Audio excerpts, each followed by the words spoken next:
Welcome to the Encore Audio Archives YouTube channel. I'm Taper Dave, and this is my channel. I've uploaded hundreds of talks here that I've recorded at meetings in West LA, and I've also recorded conventions starting in 2013. I've got a bunch of those up. And Walt and Mary Murray, the original owners of Encore Audio Archives, started the company in the 80s, and Walt recorded Joe and Charlie's and a bunch of stuff down in Vista, California. My sobriety date is June 20th of 1994. I hope you find something you like, so please like and subscribe to my channel and comment down below. If you want to hear something that I don't have or that you don't see, I'll see that I get it. Anyways, take care and have a great day if you want to. Our first speaker will be Bonnie. Let's give her a hand.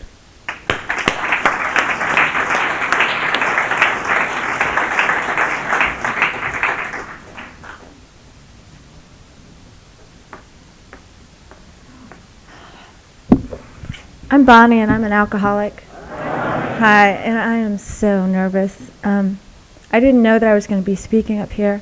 I just went to dinner. I'm here for the weekend, and I went to dinner, and someone told me I'm speaking. I said, no, I don't really want to, but she insisted. And she sounded so much like my sponsor that I felt compelled to do it. I don't like speaking in front of people. But, you know, the difference, that's one of the things this program has done for me. It's given me the courage to do things that, oh God, I'm starting to shake, that I couldn't do before, you know. It's done a lot of things for me. It's helped me be a good mom, you know. It's helped me live my life. And not hurt, you know, the closest people to me, which is probably the greatest gift of all. What it was just like everyone else, I think. You know, I started drinking at a young age and loved it. It was great. It was magic. And that became my primary purpose, was to get loaded. Everything else just kind of evolved around that. And there was never any fear about using or drinking, you know. It was just like whatever I could get, as much as I could get. The people I hung out with were people who used a whole lot, and they would still look at me and shake their heads, you know, because I was that one person that everybody would just kind of shake their heads at. You know, if somebody gave me a handful of pills, I didn't know what they were, I'd take them anyway, wake up 3 days later, you know, and say, yeah, I had a great time. We were talking about vacations today and places I'd been and things I'd done. I've done so many things, you know, and I remember very little of them. You know, snow skiing in Vermont and sailing up the East Coast, and I don't remember, you know, I really don't remember much about it. And that was the fun part. And then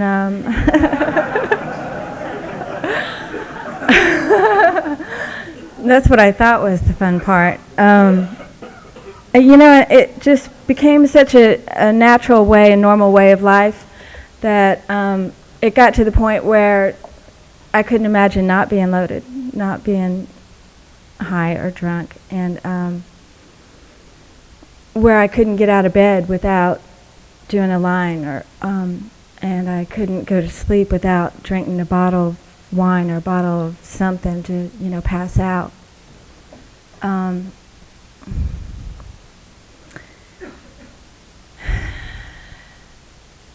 It got so bad that I was, like I talked about before, hurting everyone that was close to me, especially you know, my daughter, who was like 5 or 6 when I first got sober.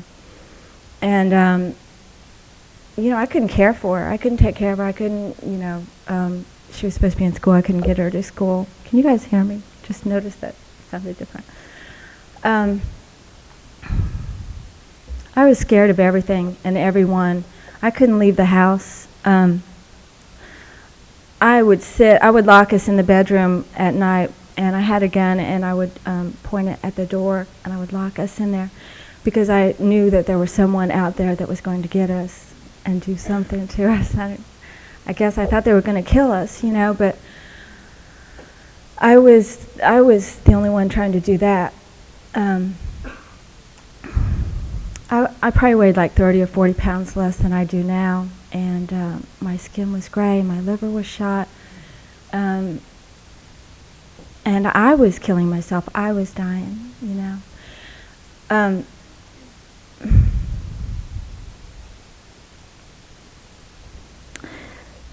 I was kind of debating whether to talk about, you know, parts of this. That was 11 years ago, and I went in the hospital and everything, and they, you know, did all the tests, and I went to my first meeting there, and they were reading from the big book, and it just sounded like a foreign language to me. It just didn't click at all. It didn't sink in. I didn't get it. The only thing I knew was I was tired. I couldn't go on the way I'd been using at that point for like 16 years or something, hard, every day as much as I could, you know, just full force. And I wanted nothing more than to not live that way anymore. I couldn't go on that way anymore. And what I did hear was about a higher power, a God of my understanding, and I got on my knees and I prayed to that God to remove the obsession, and it happened. You know, that was one of the first prayers that I know now God answers for me. And you know, I didn't go to meetings, I didn't get a sponsor, I didn't do all the things that they tell you to do, because I don't think I heard all that. I was so out of it. And I thought, okay, I can do this. You know, God removed the obsession, and I'll be okay. And I tried, and I did for a long time. But what happened was my life got progressively worse and worse and worse and worse.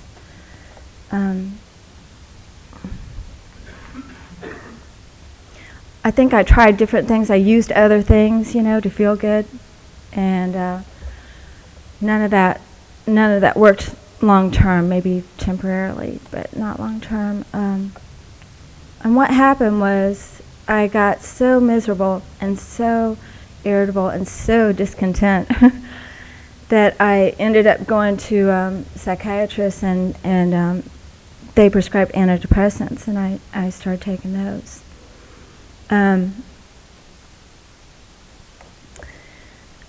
Meanwhile, my daughter ended up, I found drugs in her room, and she was going through all this stuff and everything. I got her in a program, and through that program, I realized, you know, and remembered that I'm an alcoholic. And without something to replace the alcohol, the medication, for me, I'm miserable. You know, I'm really, really miserable. And someone kindly pointed out that if I do certain things and take certain steps, that maybe I might be okay, you know, and that it had worked for many other people, and I wasn't quite that unique.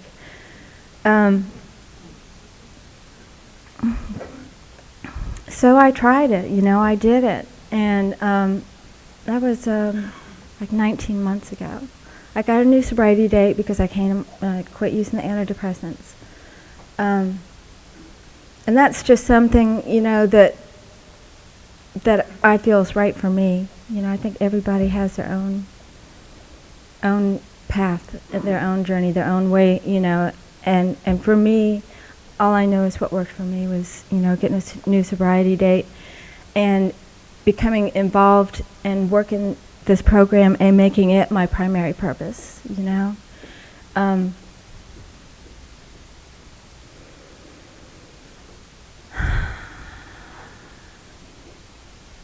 There is such a vast difference between who I was 2 years ago and the person you see standing up here.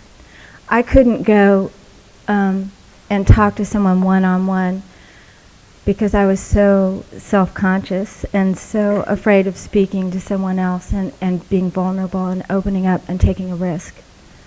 I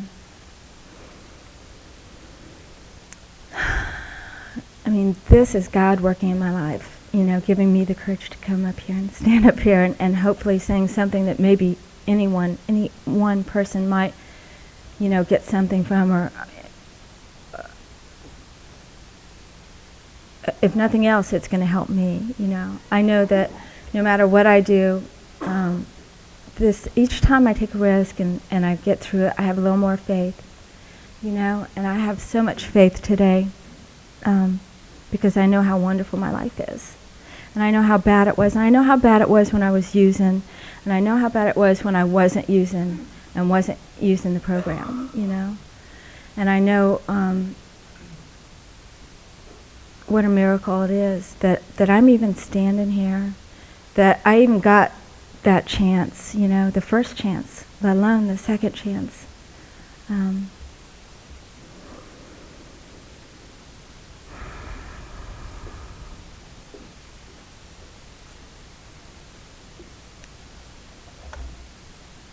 Is that enough?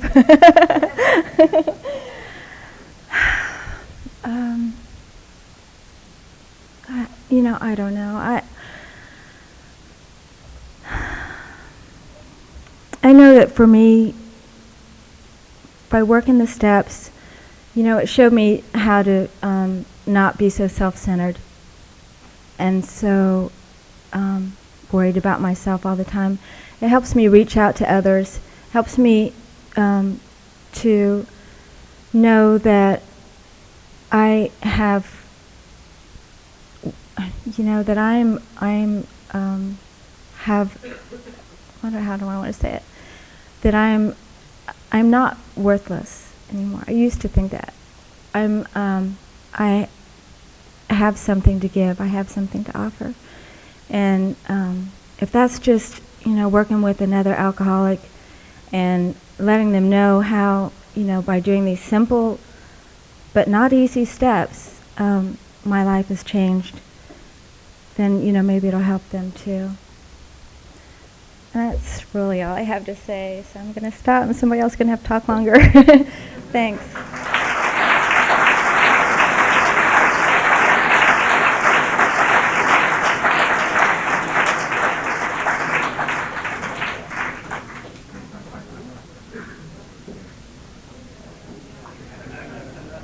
I think we got a great talk going on here. Thanks for watching the channel. Taper Dave here.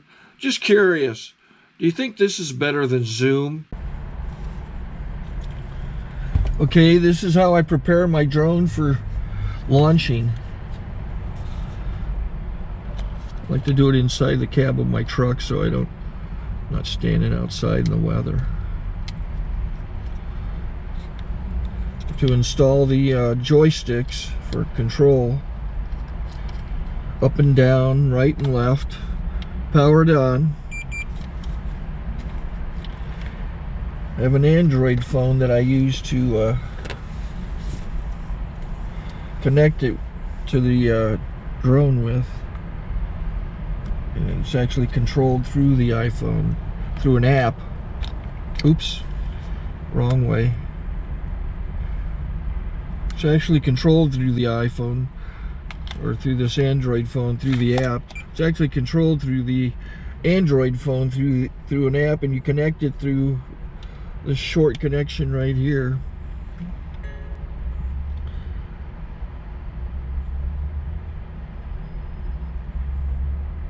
Remote control connected. Remote control's connected. So I pull out the drone. I have to extend the legs. Long legs extended first, then the short legs. Remove the gimbal protector. Set that aside, then power it on one short burst, then one long burst. I lay it down. So I have to go to calibrate. So the drone's not connected yet. It shows you here as this drone gets disconnected, even though the remote's powered on. So the drone has to establish it's connected. So I go into the app to calibration mode. First I'll calibrate the remote controller. Start calibration. Out, in, oop, out, in, up, down, and then this little wheel is to control the gimbal. So it's calibrated. Go to gimbal calibration, start calibration, and then it calibrates the gimbal. I don't know if that shows up. The gimbal's moving all over the place. Changes, you can see it on the video. And I'm calibrated to take off. It's acquired 7 satellites at the moment. There are 26 satellites up in the sky, which it has to acquire before you can take off. So it's connected. It's got enough satellites. This is white. I can go to press this little arrow button, swipe right to take off, and it would start the motors if I slid this to the right. But I'll wait till I get outside. Don't want to do it inside.